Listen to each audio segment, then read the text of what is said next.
A atividade individual da disciplina, ela consiste no desenvolvimento de um plano de gerenciamento de cronograma. Tem 5 etapas, onde o cronograma é construído, né, um cronograma relacionado a um caso de estudo, oportunidade profissional, e também uma etapa final, que é a etapa de construção do próprio plano de gerenciamento do cronograma, dizendo quais foram as métricas utilizadas para aquele cronograma, a construção do cronograma. A entrega é no final da disciplina, e são várias fases, cada fase dessa é relativa a um módulo, e existe um formato padrão, que é o formato da matriz de atividade, que é utilizado como formato de entrega. Então, essa oportunidade profissional é uma oportunidade com vários argumentos, tem vários requisitos que são apresentados pelo cliente. É comentado que um determinado profissional tem a oportunidade de trabalhar numa multinacional, que é uma empresa importante, assim, de inovação, de responsabilidade, e a vaga é no exterior. A política de recursos humanos é compatível, e fala uma série de informações da própria empresa, dá argumento. E diz que ela é bem aderente ao perfil profissional, né? É uma empresa que, de alguma forma, é uma oportunidade que é irrecusável. Fala um pouco do profissional, né? O candidato, que é um candidato que tem uma série de especialidades, é um candidato de uma idade não muito não muito novo, assim, né, com uma certa maturidade e tempo de trabalho, e que já buscava alguma coisa nesse sentido. Então fala como essa oportunidade é importante e interessante para o David Bron, né, que é o nosso caso de estudo. A partir daí começa a explicar como é que foi o contato do RH dessa empresa, a entrevista, como ele foi convidado, e também falando que é na Finlândia, né, como eu falei, no exterior, que é um outro país com culturas diferentes, e colocar algumas restrições de tempo para chegar lá, que ele teria que estar lá em 14 dias para ocupar a vaga, falando da família, das restrições dele também, né, particulares em relação à família, filhos, quais são os requisitos dessa oportunidade, como ele poderia adequar isso tudo e estar lá prontamente para se apresentar na vaga. Fala ainda que a empresa vai fornecer recursos, né, para mudança, e dita um prazo, diz qual é o prazo máximo. Aqui é importante frisar que esse prazo não é negociável. O prazo que a empresa dá como prazo máximo para ele se apresentar é uma restrição. Então, no trabalho de vocês, essa restrição tem que ser cumprida.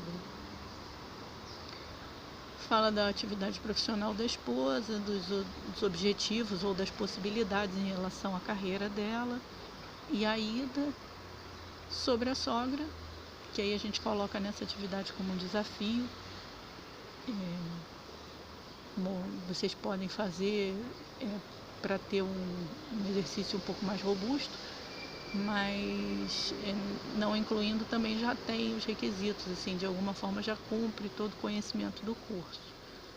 E sobre um animalzinho de estimação, que as crianças gostam muito, que também tem o interesse de levar o animal na viagem. Aí fala que ele está se sentindo pressionado, como nós, né, gerentes de projeto, nos sentimos pressionados, muitas vezes com tantos requisitos e necessidades que precisam ser atendidas. Na etapa 1, define a oportunidade, falando quais são os entregáveis, as premissas, e já coloca uma estrutura analítica do projeto para que ela seja utilizada como ponto de partida. O escopo do projeto já vem dessa estrutura analítica. Então, os principais produtos são esses, né, o planejamento detalhado, a preparação para a mudança, a própria mudança do David, né, que é o candidato, e a mudança da família. E as premissas estão aqui também. Em cima disso, o EAP, né, com os principais produtos lá em azul, que é fornecido como base para o exercício. E a primeira coisa que tem que ser feita é uma atividade que depende do conteúdo do módulo 1, que é listar as atividades desse caso de estudo, oportunidade profissional. Logo a seguir, após essas atividades serem listadas, é elaborado um diagrama de rede do projeto utilizando PDM. Essa atividade ela é relacionada ao conteúdo do módulo 2.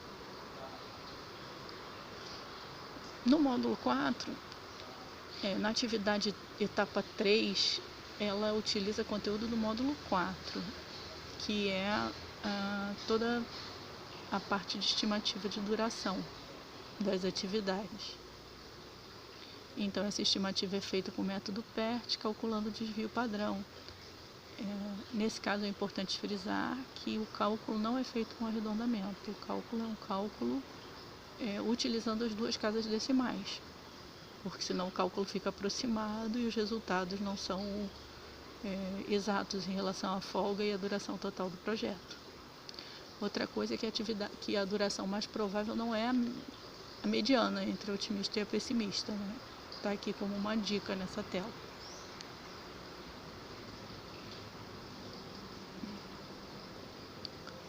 Bom, nesse caso, depois de colocar a duração, a gente pode observar que a duração ela vai extrapolar o tempo, né? Vai passar a duração total, o tempo que o David tem para estar na Finlândia.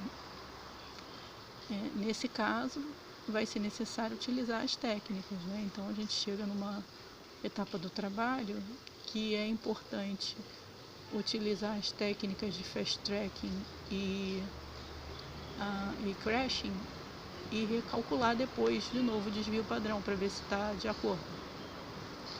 Então, na etapa 4 do trabalho é isso, é a redução da duração.